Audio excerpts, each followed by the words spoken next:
বাংলাদেশ ছেড়ে চলে যাচ্ছি একেবারে। এটাই শেষ যাত্রা। আর কখনোই হয়তো আর আসা হবে না।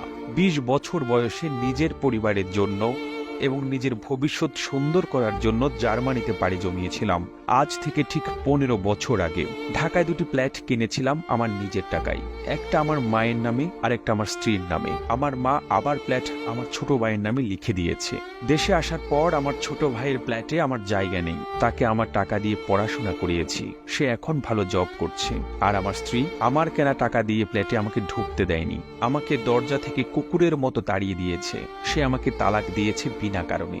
ঠিক বিনা কারণে বলা যাবে না, সে অন্য আরেকজনের সঙ্গে সম্পর্ক জড়িয়েছে। বাংলাদেশে ২০ দিনের মতো হোটেলে ছিলাম। আর আপন মানুষের প্রতারণাগুলো মুখ বুঝে সহ্য করলাম। টাকার কাছে সবকিছু অসহায়। নিজের রক্তের বেঈমানি, তার উপরে নিজের আপন স্ত্রীর বেঈমানি, সবকিছু আমাকে বিপর্যস্ত করে ফেলেছে। মেন্টালি